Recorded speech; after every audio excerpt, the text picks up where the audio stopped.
Alors aujourd'hui, de quoi parlons-nous? Eh bien, j'ai pensé que ce serait utile de parler logement. Parce que au-delà du revenu, et comme vous l'avez vous-même ordonné, la deuxième revendication porte sur un habitat abordable, accessible, confortable, intégré et pas cher, évidemment, à la portée de nos moyens. Alors pour parler de tout ça aujourd'hui, j'ai donc demandé à Madame Lapointe. Bonjour Madame Lapointe. Bonjour, Monsieur Carrette. Je vous propose qu'on regarde ensemble la vidéo que vous avez produit et que vous diffusez sur votre site d'ailleurs et qui s'appelle Nous avons besoin de toi, avec le jeu de mots sur le mot toi, bien entendu. Toi pour soutenir la cause, mais la toiture aussi pour les logements et pour les symboliser. Votre logement. Peut-être vous y sentez-vous confiné depuis un an. Eh bien, 450 000 ménages québécois y sont confinés à l'année. Leur logement est trop petit, beaucoup trop petit, et de mauvaise qualité. 200 000 ménages paient plus de 50 % de leurs revenus en loyer. 82 000 ménages doivent y consacrer 80 %. La solution est simple. On a besoin de plus de logements sociaux et communautaires. Trop de Québécois sont écrasés et espèrent respirer un peu. On a besoin d'Accès Logis. Ce programme permet de construire des logements abordables pour les ménages à revenus modestes, pour des aînés, des femmes violentées, des personnes itinérantes et bien d'autres. Depuis 2 ans, 10 000 logements sont prêts à être construits, mais sont toujours en attente de financement. Il faut que ça bouge. Le prochain budget doit nous donner les moyens d'y arriver. On a besoin de financement. On a besoin de toi.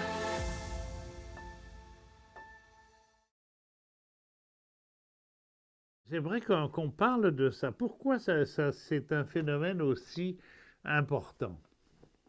Bien, je vous dirais que c'est les coûts. Les coûts des logements ont explosé. Et puis, ajouter à ça qu'il y a une spéculation qui est très vive. Je suis pas la personne la plus spécialiste de tout ça, je vous dirais, mais c'est sûr que je suis le dossier avec intérêt.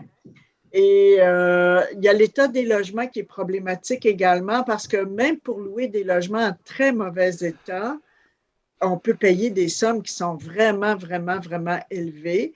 Et c'est la guerre, là. Il y a des listes. Juste une de mes collègues de travail, ils ont mis à sous-louer leur logement. Et un vieux logement dans Verdun. Et ils avaient des gens qui mettaient des lettres avec nous sommes prêts à faire un dépôt pour 3 mois. Il y avait une liste d'attente pour louer leur logement. Donc, la rareté du logement à des prix qui soient, moi je dis toujours abordable entre guillemets, là, parce que quand on parle de logement abordable, il y a des gens pour qui 2 000 $ par mois, pour qui c'est abordable. Mais en général, pour une famille avec quatre personnes, c'est beaucoup trop cher. Donc, il y a la rareté. Il y a l'état des logements, puis je vous dirais l'explosion des coûts en ce moment est vraiment phénoménale. Et c'est pas, tu sais, les élus, si les élus le prennent à bras-le-corps, c'est vraiment parce que la population a des besoins, parce qu'ils ont des signaux, là, les citoyens les interpellent sur ça. Et ajouter à ça que le logement communautaire, les coopératives, les OBNL, ben, c'est un très petit pourcentage là, dans tout le marché locatif, là, c'est un très petit pourcentage. En général, c'est privé. Donc, écoutez, c'est un ensemble de facteurs, finalement, qui fait que le logement devient une priorité. Sans vouloir faire de la petite politique, évidemment, on se connaît tous les deux, on n'est pas dans le genre. Quand même, on sait que le gouvernement de la CAQ ne fait pas un grand effort. Il y a, je pense, combien? 10 000 dossiers qui attendent, 10 000 logements qui attendent d'être construits, si je comprends bien.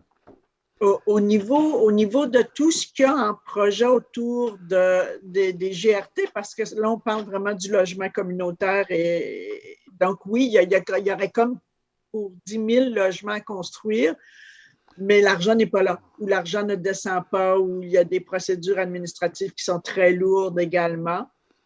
Et il y a comme une insensibilité par rapport aux besoins en termes de logement.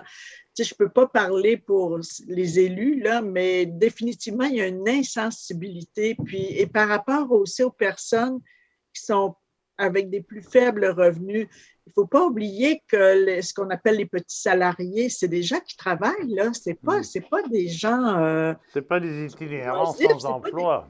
Mhm. Non, puis des fois, ils sont obligés de cumuler 2 postes, 3 postes. Les nouveaux arrivants, là, les nouveaux immigrés, etc., dont les diplômes ne sont pas reconnus. Écoutez, c'est des gens qui travaillent fort. Quand ils arrivent à la retraite, entre autres, ils n'ont pas de fonds de pension.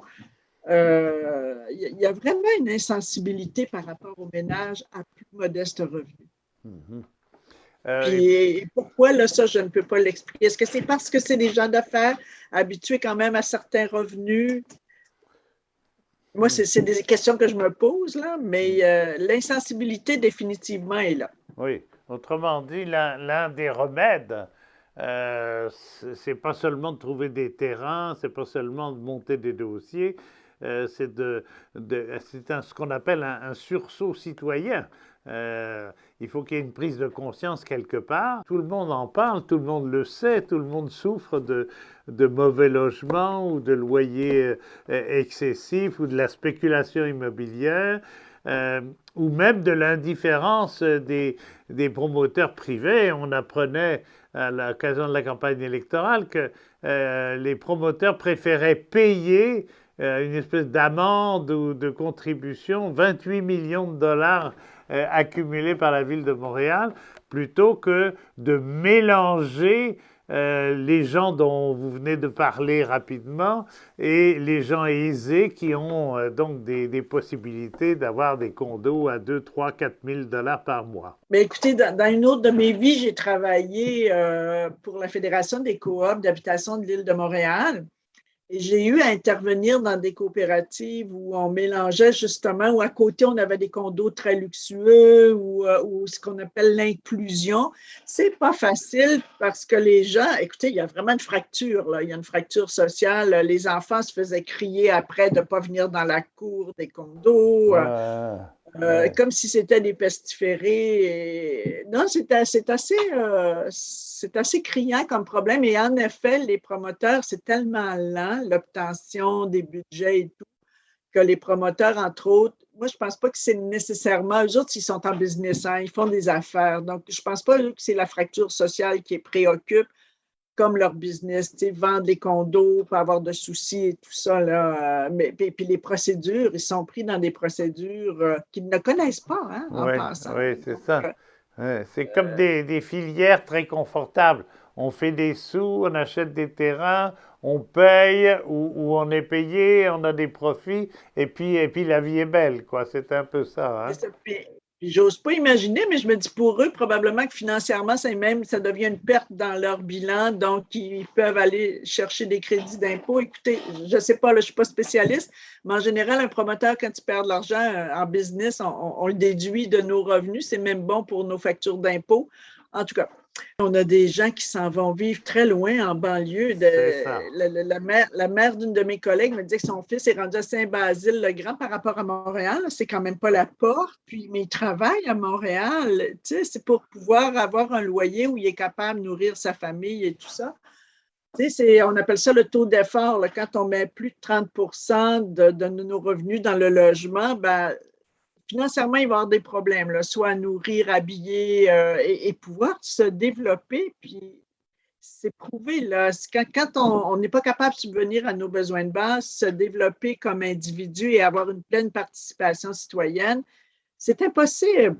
C'est impossible, sans parler, bon, ben, c'est sûr que le stress que ça engendre, donc, va amener toutes sortes de situations dans les familles. Tu sais, quand on est obligé de compter le nombre de pommes que les enfants peuvent manger dans la semaine, et ça va mal, là. Tu sais, la vie est difficile. Donc, comment voulez-vous que ces personnes-là s'impliquent, deviennent soit des bénévoles, des personnes qui participent? Tu sais, quand tu as de la misère à joindre les deux bouts, moi, je pense que c'est impossible. C'est ça. Est-ce qu'on peut, avant d'aborder dans la deuxième émission que nous allons faire, est-ce qu'on peut quand même, ça serait quoi, à votre sentiment, le début d'une solution? Parce que sinon, c'est grave, comme on n'en parle pas là. C'est pas de la délinquance, c'est pas, ça se règle pas avec une police ou quelques petites subventions bien placées. Ça devient un problème structurel là, et donc ça serait quoi le début de la solution? Tu sais, pour qu'il y ait des changements, ça prend une volonté politique. Et je dirais, puis un changement de paradigme, tu sais, de penser que les gens qui sont dans le plus faible revenu, c'est de leur faute. Moi, là, c'est une affaire à laquelle je ne crois pas, c'est qu'on est tous nés égaux. Tu sais, quand on est d'une famille où il y a des sous, où on pense à ton éducation, que tu reçois de l'affection, de l'amour, que tu peux développer ton estime de soi, et tu sais que tu as de l'ouverture sur le monde, versus quelqu'un qui naît dans un milieu où justement on compte les pommes et où tu sais, il n'y a pas de livre dans la maison, il n'y a pas comment l'égalité ou l'équité, je ne sais jamais quel mot utiliser, mais c'est impossible, là, c'est impossible. Donc, y a vraiment un changement mental par rapport aux gens plus démunis ou plus défavorisés, parce que démunis, hein, des fois, on peut venir de milieux très aisés puis être démunis ou défavorisés. En tout cas, c'est toujours embêtant les mots. Mais je crois que la volonté politique, c'est le début de la chaîne. Moi, je trouve qu'avec les élections municipales, ben, c'est sûr que moi, je suis dans la région de Montréal, donc je suis plus touchée en ce moment, mais tous nos élus parlent de l'habitation, là, donc ce qui nous fait espérer qu'on va peut-être agir. Je pense à M. Labaume à Québec, vous savez, qui défendait beaucoup l'habitation communautaire parce qu'il voulait de la cohésion sociale dans sa ville. Il y a eu une vidéo dernièrement, là, il a reçu un prix, Régis Labaume, Oui, il oui. parlait, il revenait sur la cohésion sociale. C'est tellement, tu sais, plus les personnes peuvent subvenir à leurs besoins, ben, plus elles peuvent être des bons citoyens. Donc, tu sais, c'est toute une roue qu'il faut mettre en marche. Oui, merci de nous avoir rappelé en terminant que l'égalité, c'est un combat. Les femmes en savent quelque chose de toute manière. Hein. L'égalité, c'est un combat permanent et quotidien et collectif en même temps. Et ça débouche sur le champ du logement comme sur le champ de la vie en général.